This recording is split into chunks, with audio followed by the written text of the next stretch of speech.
sister cousins, come here. Let's talk about Black Cake episode 7, Birth Mother. So we are watching Miss Covey slash Coventina slash Eleanor, Ellie, all the names. Girl, she got more names than the Lord himself. We are watching her on the midnight train back to London. And she tells us, girl, I know I told y'all that I met my knight in shining armor when I got back, but girl, it was a whole year before I made it back to my true love, Gibbs, right? She discussed or tells us about everything that's happened within that year. So when she gets back, we open up watching her in the doctor's office. And so while she's in the doctor's office, he's like, girl, you are pregnant. She was like, girl, wait, I thought I had a little stomach virus. I didn't know I was pregnant. And yeah, she's pregnant. So he asked her, does she know who the father is? Does she have any help? She's like, no, I was assaulted and that's all she wrote. And he was very, very like rude and says, oh, well, you women are so liberated these days. Like, that's okay.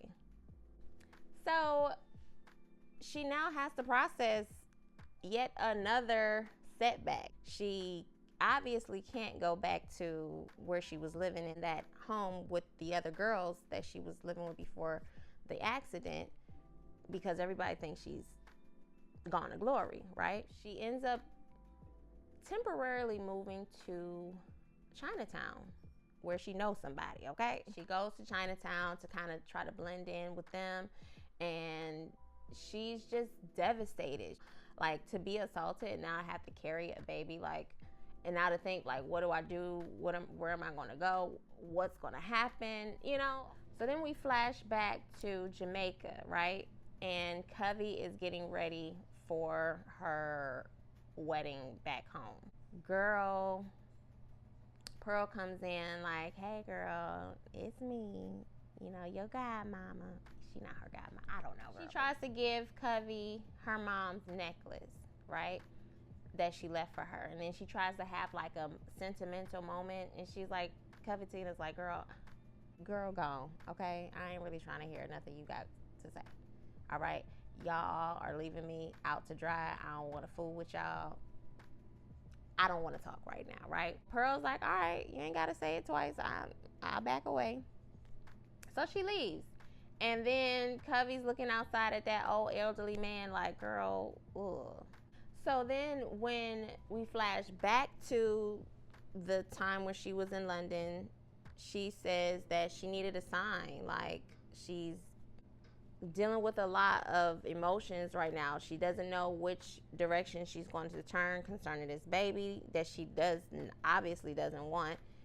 And she sees a sign. The church bells are ringing. And so she goes into the church to pray. And she happens to meet Sister Mary Clarence, aka the Jamaican, nun. And she was very comforted by the fact that she was from the islands. Also, just for someone to listen and be empathetic to her. Sister Mary Clarence like, girl, what is going on, girl? Is you pregnant? And she was like, girl, yeah, unfortunately. And she was like, well, girl, I got an answer for you, okay? I could take you back to this home, with some other unwedded mothers, and I'll give you the rundown of what's to be expected of you when we get there. She was like, girl, yes, I need somewhere to stay. I need somewhere to hide out. So she gets brought to the women's home, right? And she meets a girl, Irene. Irene's very sweet, nice. She's like, girl, let me take you up under my wing, girl, because I could see that you're scared and, you just need a friend. And so she was like, yeah, girl, I kind of do. And she was like, girl, were you hungry? She was like, yeah, I'm a little hungry, but I can't keep nothing down, so I don't know what to do. She was like, girl, I'll fix you something. So they get to chatting it up, and she tells her a little bit of her situation. She meaning Covey. And then Irene, girl, she's like, well, I'm lucky, unfortunately for y'all, but fortunately for me, when I have my baby, my man / fiance in my mind, he's going to come and save us. And then we're going to get married and live happily ever after, right?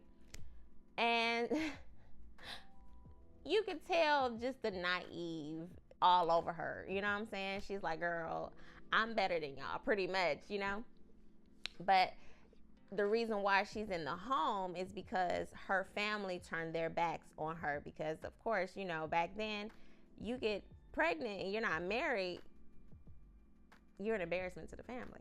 Okay, so they kind of formed this friendship, right?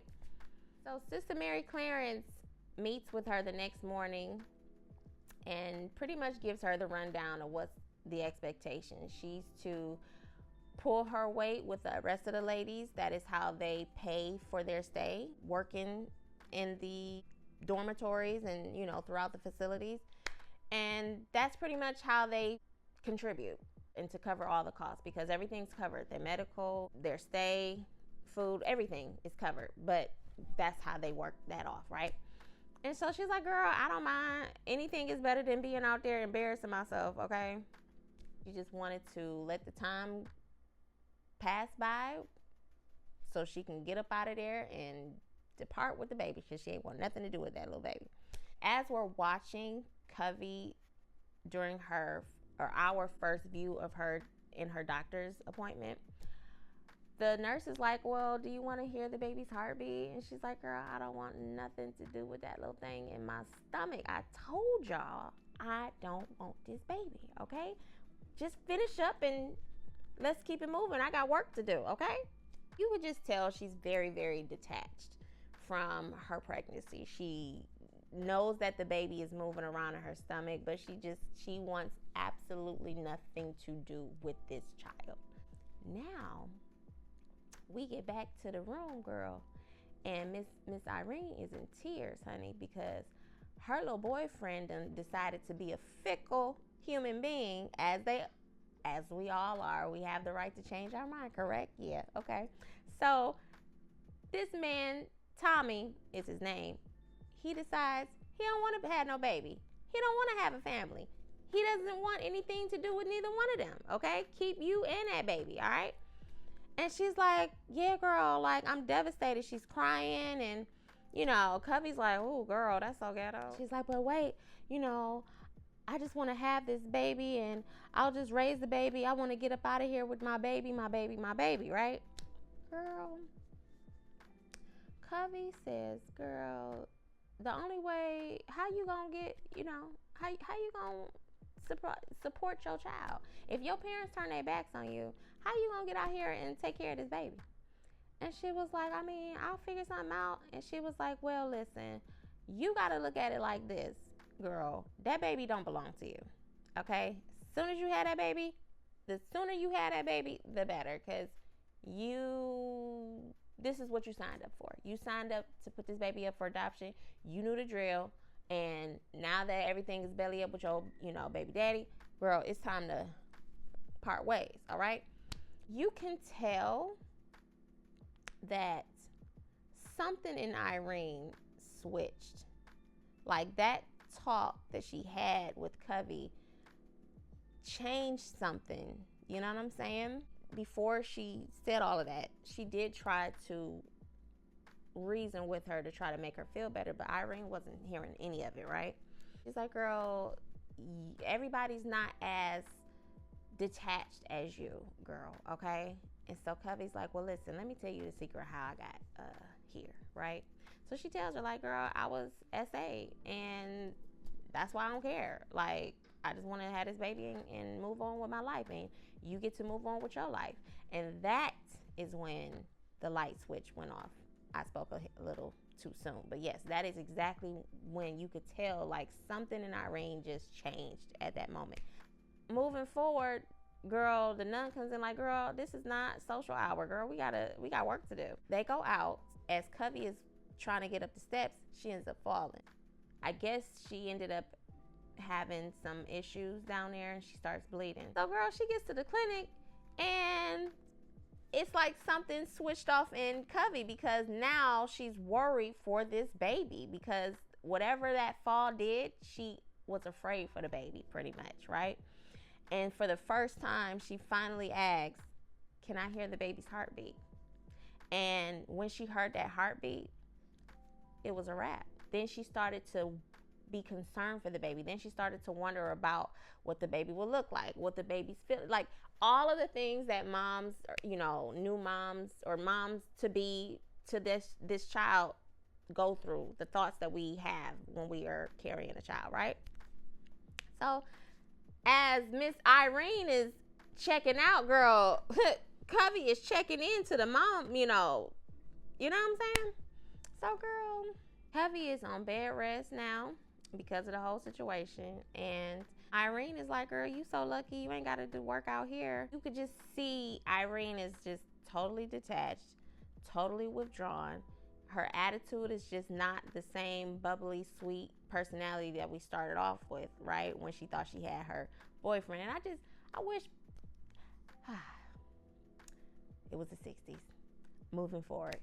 So, girl, because why do women do that? Like, your happiness should not be centered by a human being, a fickle human being at that, okay? Just my little 2 cents, but let's continue, okay? Okay, so Irene goes into labor, right? So she's like, oh, girl, it hurts. If it was once a belly, now it's a whole basketball in my belly, girl. It's hard. So she is panicking. Everybody's like, oh, what is happening? Because ain't nobody, everybody's pretty much ignorant to what a woman goes through when they're in labor. So Irene is a labor girl. They haul her off to the hospital. She has a baby. She comes back as underwhelmed as she possibly could be, okay? She's just checked completely out. She does not care. She does not want anything to do. And I think that it's probably a little postpartum, and it's just so much going on that, she's checked out. Eleanor is like, girl, embrace this mommy role. Like, yeah, it wasn't what you wanted. You didn't want a girl, but, try to give her a name. And she's like, girl, they named her number 3. This ain't my baby, remember? And she was like, ooh, I shouldn't have said that. And she was like, I was wrong. I shouldn't have told you that. I was, speaking from a hurt place. So then, girl, Cubby ends up going into labor herself. What I forgot to add was that as she was going into labor, she was flashing back to the time when she was with her mother, and her mother was teaching her how to swim. And so as she's pushing, she's remembering her mom in this moment. Okay. Later on that day. And so now she runs off and has the baby. As soon as that baby get here, she is like, oh my God, like, bring me my baby, bring me my baby, okay? She falls in love. She just, like I said, she just feels this attachment to this baby now, right? She looked forward to nursing the baby, as Irene did not. Irene was so disgusted with the baby. She didn't want to nurse the baby. The baby was just this inconvenience to her, and she wanted out. And eventually she ended up, leaving. Her family came and picked her up, and they ended up giving the baby, I don't know what happened with the baby, but she refused to nurse. So it was like, okay, girl, well, there's no use for you here. Feel me? But Miss Covey was like, girl, I am embracing the times that I have with my baby, and, so on and so forth. So, girl, Covey gets the bright idea that she's going to go ahead and head out with the baby. So as the nuns are, I do know what happened with the little baby. They were trying to figure out, because baby was crying and stuff. So as they're attending to Irene's baby, Covey is like, let me grab this blanket and 2 diapers and let me head out the door. So as she's headed out the door trying to sneak out with her baby, Sister Mary Clarence stops her, and she's like, girl, where you going? And she's like, I'm leaving. She was like, well, listen, don't do that. You ain't got no money. You ain't got, what's your plan? Like, how you going? So she pretty much talked her off the ledge, and she's like, listen, give me the baby. We'll talk about this in the morning. Everything's going to be okay, right? And so Covey trusted that for the moment, right? But she still was plotting and planning on leaving with that baby. All right. She just felt like, okay, I messed up because I wasn't fast enough getting up out of that door. But I'm going to get up out of that door with that baby, right? So the next day, she goes and she's like, why didn't nobody wake me up to nurse? And then she's like, girl, where's my baby? She went to nursery, the baby not there. And they like, oh, go ahead and get ready for your chores. She's like, but where's the baby? And she's like, and this is just some random nurse, I don't know. She's like, I don't. So she's like, hold up. She takes off, goes into a room. Girl, this family, this young couple, which we now know is Mabel's adoptive parents, are holding her and bonding with her, the baby, right?